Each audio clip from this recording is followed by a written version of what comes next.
Is this stock breakout a fake out? Hi, everyone. Welcome to the Real Vision Daily Briefing. We're going to kick the week off with two guests to help make sense of what's going on. Dave Floyd, founder of the Aspen Trading Group, and Michael Coolbaugh, founder of Element Macro Research and an analyst here at Real Vision. Hi, gentlemen. Hey, good afternoon, Maggie. Afternoon, Mike. Hey, Dave. Hey, Maggie. Nice to see you all. It's great to have both of you, especially on a Monday. I love setting up the week like this. So I'll tell everyone as a reminder, if you have questions for Mike or Dave, you can put them in the live chat on our platform on the YouTube channel. Make sure you subscribe, and otherwise you won't be able to ask on YouTube. And you can tweet us at Real Vision. Mike, I'd like to start with you. We asked that question, does this seem like stocks are breaking out, or is it a fake out? Because it's what's on everyone's mind. And before we even got underway, we had Chris say very simply, bear market over. I mean, this is what everyone wants to know because we've got burned so many times before. What are you thinking about? How are you viewing the action we've seen? Yeah, so I think the best way to describe it is, I came into this year actually quite negative. I actually did a segment in our Don't Wait Until January piece and talked about sort of the leading indicators and sort of the cyclical recession we could be looking at. And I have to say, I feel like I've been kicked in the teeth to start the year. But I've actually sort of shifted a bit. And I can tell you kind of why. And really, it's sort of been this transition that we've started to see where the indices themselves seem like they've been struggling with the 200-day moving average or these trend lines that a lot of people are drawing. But if you look at the behavior beneath the surface, it seems like a lot of things are turning already. And so, it's, to me, I'm kind of like, all right, is this an actual turning point, as you mentioned, a breakout or a fake out? I think it's still a little too early to tell, but I will say that the action beneath the surface to me seems very encouraging that, the lows may have been behind us. That's so interesting. And we're totally going to rip apart those technicals with Dave in just a little bit. And that's going to be really interesting because people are pointing that out. But do you feel like, so what are you basing that on? Do you feel like the economy maybe they're going to get, the Fed's going to get that soft landing and we're not going to get that hard recession? Or is it just that so much of the bad news was already priced in, or both?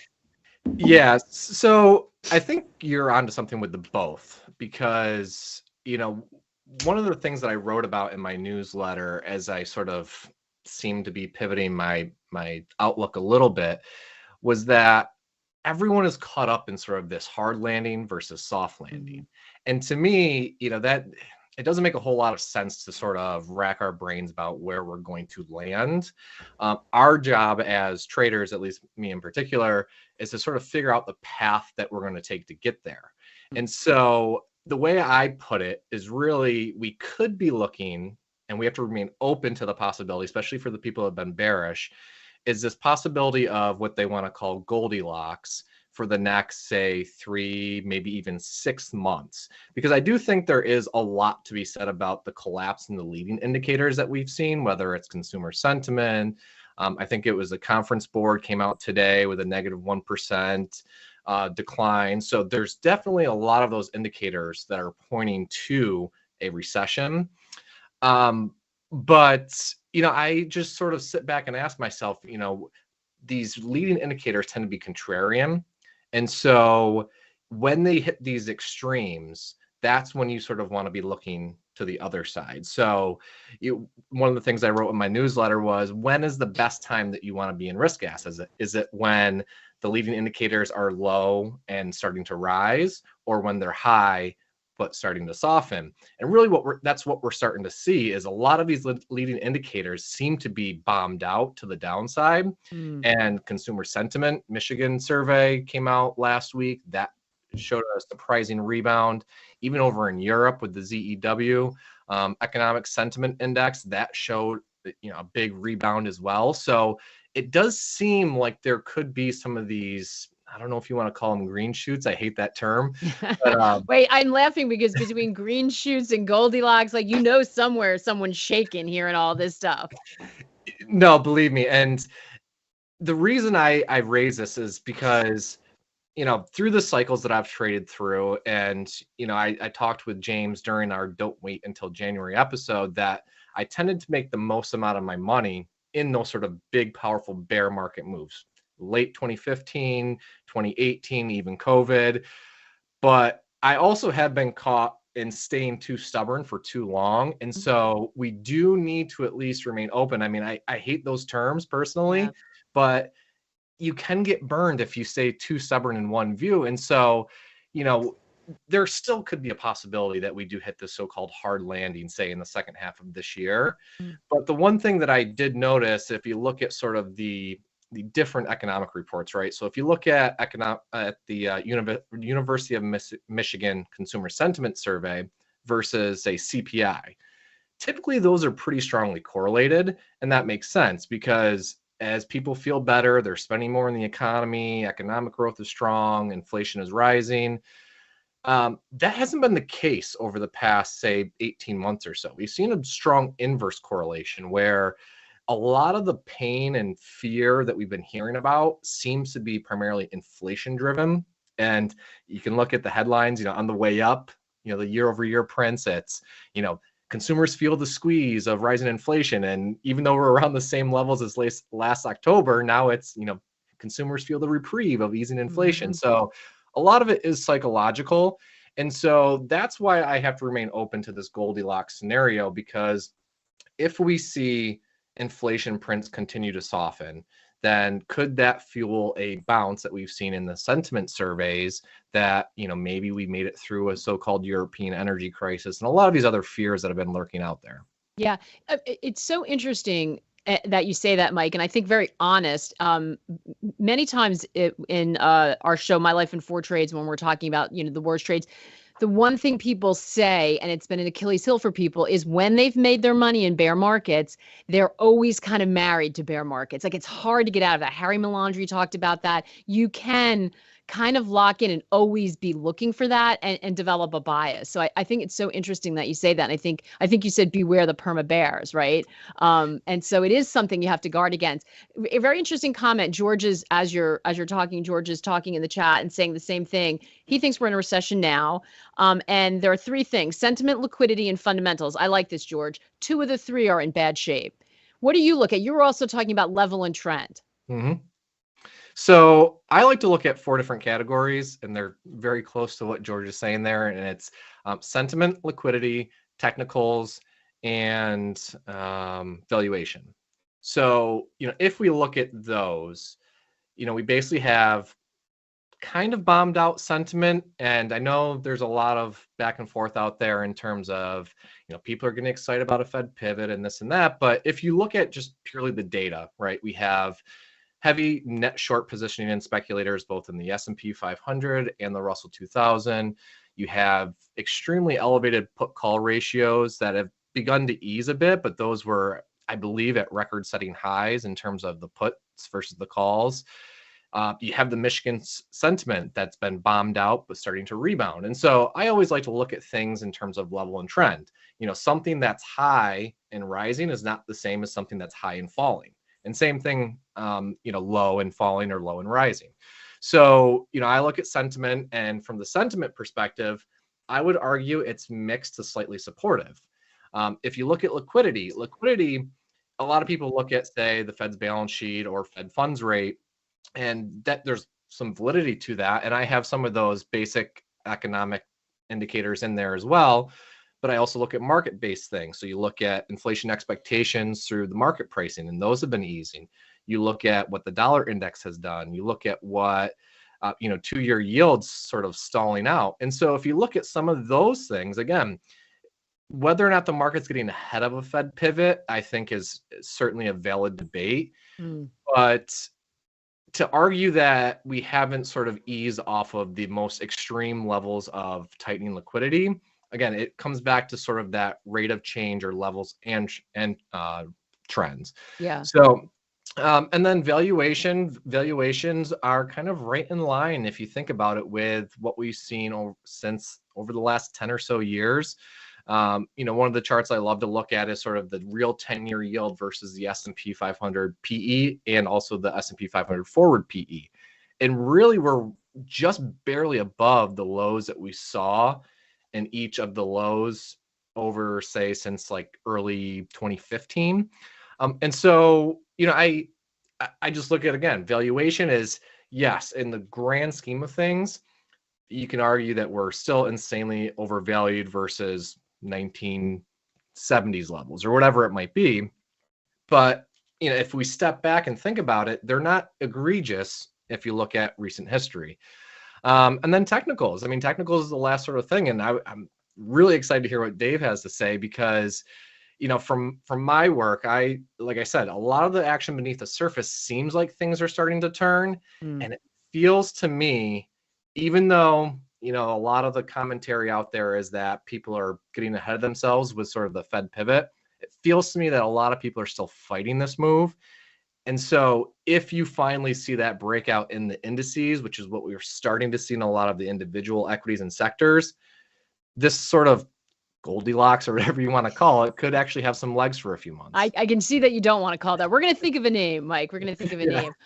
You set us up perfectly to hand off to Dave. If I'm going to say, I have a feeling we're going to get some questions about that chart. So we'll try to post it someplace. That's really interesting. And if you have more questions around that or questions from Mike and we didn't get a chance to get to them because we're going to have to let him go, you can always send them in to us. Mike and the team do a great show called We Got the Message. If you subscribe, where you can send it in and they will break it down for you and explain something that you either saw on one of the shows, something someone said, or something about a chart that you're interested in, you want to understand the way it works. It's been so helpful for me. So I encourage you to check that out. You can hit the QR code if you want to find out more about it. Mike, thank you so much for queuing us up for the week, especially because I know you're not feeling well. So you're a trooper for coming on. We appreciate it. Yes, thanks for having me. It's been a blast, Maggie. All right, go get some tea. Rest up. Thank you. All right, Dave. Mike's probably going to hang around in the back, I know, because he wants to listen to what you have to say. So let's start with the broader market. And he's just saying he's feeling like things are turning under the surface. What are you seeing from a technical point of view when it comes from the S&P 500? Yeah, thanks for having me, Maggie. I think Mike did a great job kind of framing everything from a macro standpoint. I think he made a lot of really good points in terms of what people's expectations are, what he's seeing under the surface. Those are things that I don't normally look at because I'm so broad-based, narrow but broad-based in terms of what I'm looking at. S&Ps, 10-year notes, currencies. So the fact that he brought up that individual names are percolating to the top, that's obviously quite encouraging. I can pull up a chart right here because I sometimes think visually that's the best thing to do. Yeah, let's do that. Now, what are we gonna look at? Is the S&P 500? Yeah, we're gonna start with the S&P 500, and I have the trend lines that everybody's talking about in here, and it's not. And let me know if everybody can see that. Okay, back on the HQ there. Yep, we can. So these trend lines are drawn in not because it's part of my analysis process. I don't necessarily rely on those, but when you're participating in a market, you need to be aware of what other people are looking at. And it's not to say that I don't think trend lines have some value, but I'm not usually making my decisions on it. But these trend lines go a little ways back. In fact, they all go all the way back to peak, as you can imagine. And I've drawn in two of them. And we've cleared one. We haven't quite cleared the other one. So I know what everybody's looking at. They're looking for that break higher. And we may get that. We absolutely may. What I find encouraging about this is, and I'm going to go back to the daily chart, is I rely upon something a little bit more objective. I want to know where a lot of price action has taken place over a period of time, because that lets me know that that's going to be a sticky area, an area of it. It's going to act as an inflection point. And based on the way I read this market, it's encouraging that we're above the 4,005 level, which is denoted here on my chart by an orange dotted line. And that's representing a fairly long look back period where a lot of trades have taken place. Therefore, prices are above it, that should be bullish. Prices are below, it should be bearish. And that's oversimplifying it, but on some level, there's an element of truth to that. So just based on that alone, you'd have to lean towards the bullish side right now until proven otherwise. I try to I try to approach it really simple. Support is support until proven otherwise, and the same thing for resistance. Well, we're now above that what was a resistance level at 4,005. If we can hold that, it seems reasonable to move higher. However, this market's been very choppy on a day-to-day basis. We get a big move up on Friday, which was, not unusual, but, a little unusual relative to the other moves we've had. So I don't think we've escaped a chop zone yet, because these things don't normally resolve themselves elegantly. It's usually a bloodbath, and a lot of people get, beat up and bruised before we actually finally do make the move, be it up or down. So long-winded answer, but hopefully comprehensive. Yeah, no, absolutely. And that capitulation people are always looking for, because that's one of the things that worries people. So they see some of this action that looks encouraging, but then they don't feel that there was that blowout that was needed. Do we always have to see that? Yes and no. I mean, there doesn't have to be a capitulation in order, for everybody to head to the exits because they think that's the worst, and then everybody comes in and, the quote unquote smart money comes in and buys. We don't have to see that. I think, again, I'm going to kind of step outside my area of expertise and maybe speak a little above my pay grade here, but I think people are still so disillusioned or so tempted by the easy money by the Fed, which in all fairness worked for a decade plus, that everybody's still chomping at the bit for the Fed to bring back the easy money train. And that's what everybody's thinking about right now. They're not thinking constructively about, is the economy in good shape? Are the technicals in good shape? Are you going to give me the free money or the easy money again? And I think that's a dangerous thing. Markets move in phases over time.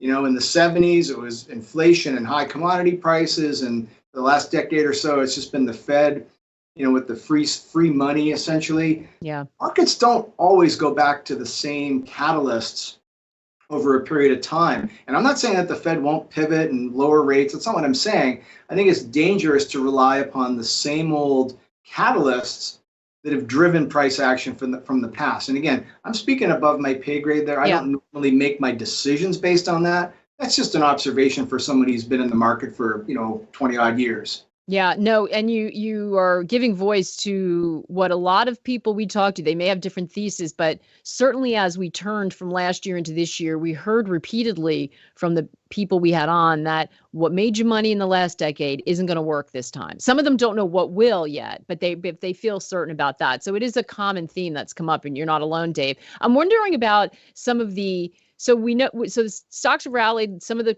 technicals are looking constructive on the broader market. People also kind of scratching their head because technology seems to be what's doing well. Not only technology, some of the most beaten down names, which again makes people nervous. I know you're looking at Tesla and ARK you pulled up, I think. I did. Again, I don't normally trade these, but again, you want to keep your pulse, you want to keep your finger on what's happening in the market. And some of these high-flying names are becoming high-flying again. Now, granted, Tesla's been taken down a notch or two, which is fairly obvious.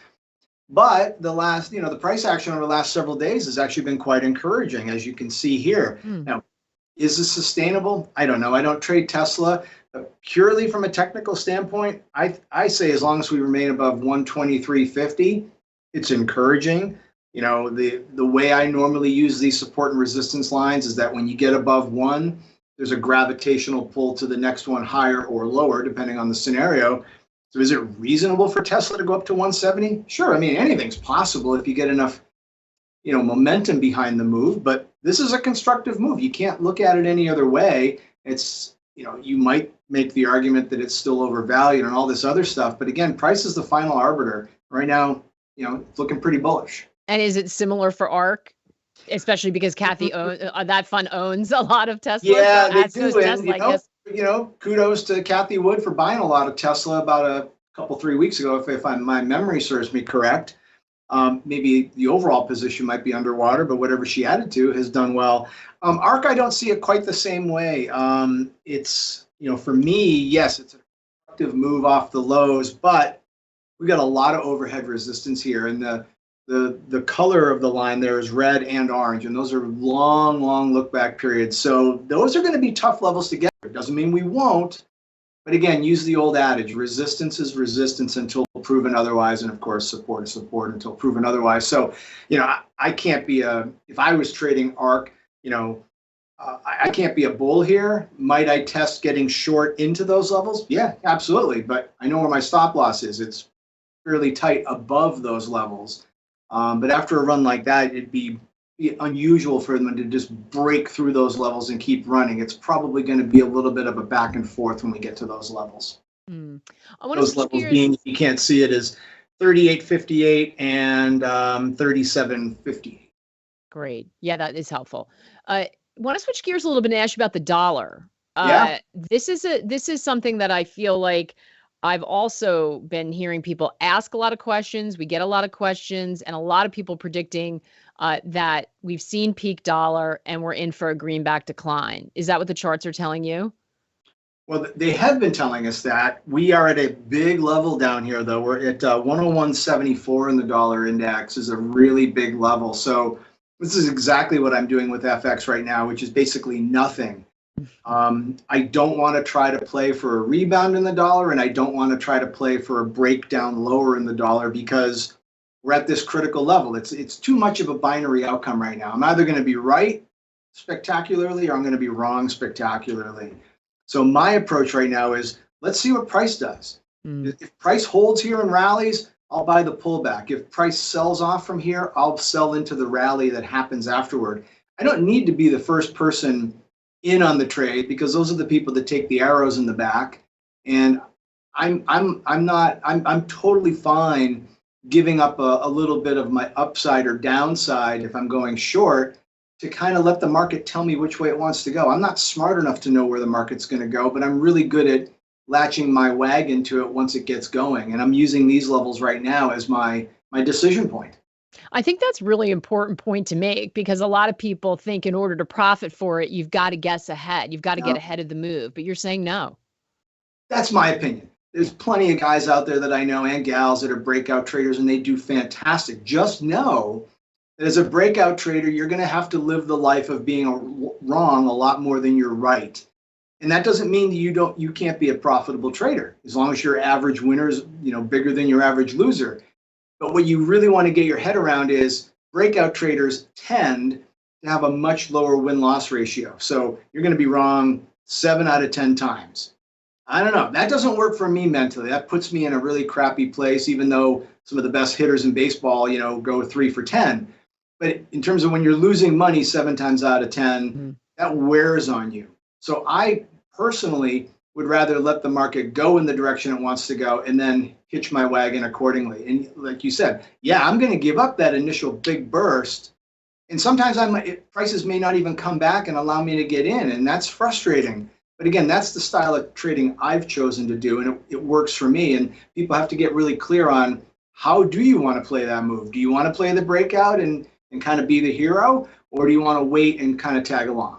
Yeah, no, absolutely. Absolutely. And I read something fantastic today from Brent Donnelly, who does a lot in Forex as well. Yeah. He's been on the show. He was sort of saying the same thing. I love the way he put it. He's hiding in the long grass because it's just, the sense that it's interesting that it's not clear which way it's going to go because from just a sentiment point of view, you have so many people declaring that the dollar strength was over. So interesting to hear that many of you who follow the market closely just aren't sure which direction that break is going to come.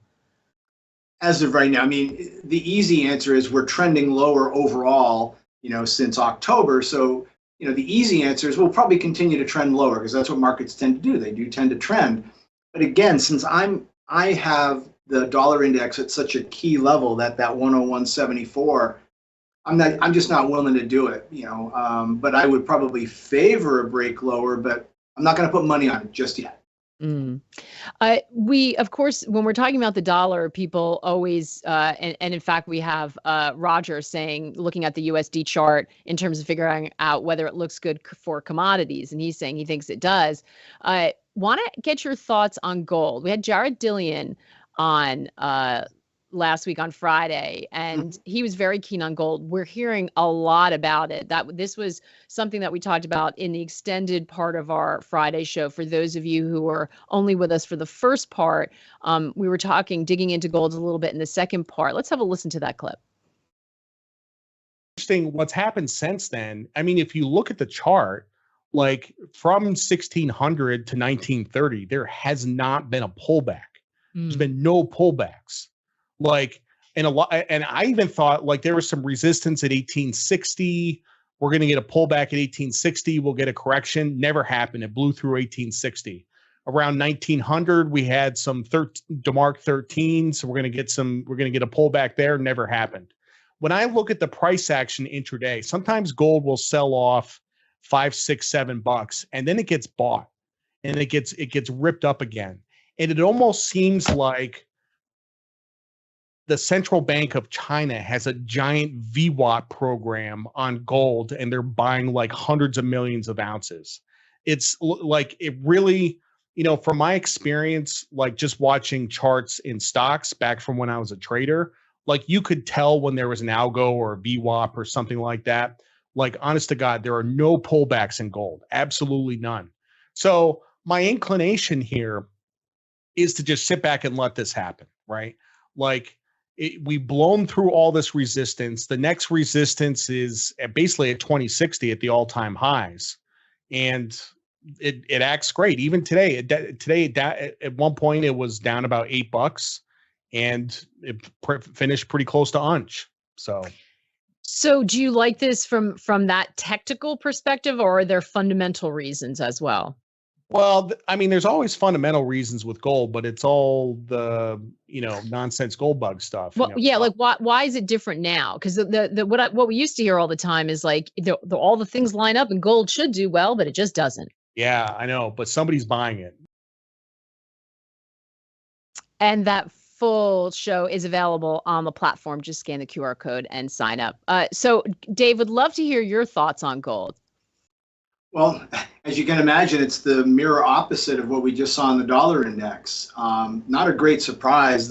I'm using GLD. Again, I don't normally trade gold, so I don't have a futures feed for gold, but the ETF is a fairly good proxy. And you'll recall on the dollar index, we had big support at, I think it was 101.74. In terms of GLD, we've got big resistance at 179.89. So again, they trade inversely by and large. So yeah, does gold look good? Yeah, hell yeah, it does. It's had a great rally off the November lows, but it's got to get through this 179.68 area. You can get through that and hold. Yeah, there's probably a lot more upside to go, but it too is at an inflection point. Markets don't normally go through these big levels without a period of a lot of back and forth. Everybody's waiting anxiously for that break. The people that were in long before now have the luxury of kind of saying, well, let's see what it does here. But those that are looking to establish new positions here, this is tricky because, it becomes a very binary outcome. And usually, you're winning, your risk and your reward are evens. It just doesn't make sense. So unless you're already long gold or if you're looking to go short gold, is not the level to be doing that from. Let's see what the market does, or let's see what the market tells us. So interesting. We've had a lot of interest in gold, by the way, and a lot of people telling us it's one of their most convicted moves. We're going to dig into that on our Looking for the Upside series. I'm going to sit down with Rick Rule actually tomorrow, and that'll be coming out in the coming weeks. So keep an eye out for that if you are interested in gold. Last thing I want to finish with a little bit of time we have left, Dave, is the VIX. This is really interesting. A lot of people have been looking at this. A lot of people wondering what's going on. What do you see here? This is a volatility index, which is also kind of colloquially known as the fear index, kind of measures sentiment in a way. What are you seeing here? Well, I look at the VIX every day because I trade S&P futures just about every day. So if you're not looking at the VIX, and I look at VIX futures, so they're going to be slightly different in terms of the pricing, but they track just like the VIX index does. So if you're not looking at the VIX and you're trying to trade S&Ps, you're leaving out a key piece to your trading. What people need to understand about the VIX is that it is a mean reverting instrument. Yes, it does trend, but then it has these nasty spikes higher, and then it grinds lower, and then it has nasty spikes higher. And typically, when you get into the teens, and it's not quite in the teens yet, but it's dipping in there, and the VIX index itself is already in the teens, the tendency is for it to move back higher. And of course, it trades inversely to the S&P 500, so hence why they call it the fear indicator. If the VIX is rallying, The S&Ps is, the S&Ps are going to be selling off. The correlation's pretty darn tight. So again, I'm not going to get in the way of it right now. The VIX is trending lower, but I'm very aware that as we get into the teens, that there's a tendency at some point. Now that could be at 18, it could be at 15, it could be at 16, whatever. There is a tendency for the market to throw everybody a curveball and throw it to them and throw it at them really quick and catch everybody offside. But right now, looks like we're heading lower. If we get below 2051, which is the level I have, then we're going lower, and that means the S&Ps are going higher.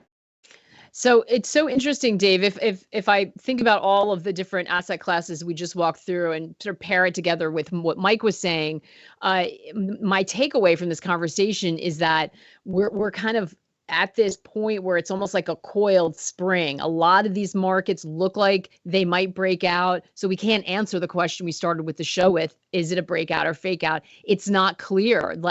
Some of these markets could go either way if they're able to punch through this where they seem to be kind of consolidating. So you need to have a little patience and wait and maybe see what the market tells you rather than try to be a hero and get in front of that train, but be very open-minded. And to Mike's point, don't lock into a narrative. You want to kind of watch the market closely and see what it's telling you in terms of price action before you go ahead and make a move, but you better be pretty nimble because it might come soon. Does that sound about right?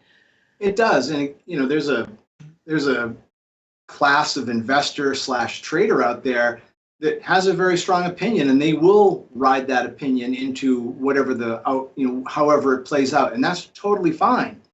I'm on the other side. I'm a little bit more nimble. I'm not willing to play that game, but there's nothing wrong with it. Maybe you just play it with smaller position sizes in case you're on the wrong side of it. You keep your risk parameters within check. But I think that is a good way to kind of summarize it. I think it is a coiled spring in terms of the way I view it, because I don't have a strong opinion one way or the other as to where the economy is going, and I don't even have a strong opinion on where it's going technically. It's one of the things that makes it easy for me to come in each day. I'm not living by my opinion. I'm living by what the market's doing, and that just makes it a little bit easier. There's a lot less friction doing it that way. Let the market take you along for the ride rather than you trying to impose your will on it. Yeah, and stay open-minded. That seems to be the message from everybody right now. Stay open-minded. Dave, it was so great to see you and catch up with you. Thank you so much. Great day to have you on when these technicals matter so much. Thanks a lot, Maggie. I really do appreciate it. Have a great week. Yeah, same to you. And thanks to all of you for the great questions and feedback. Andreas will be here tomorrow with Eric Johnson. In the meantime, take care and good luck out there.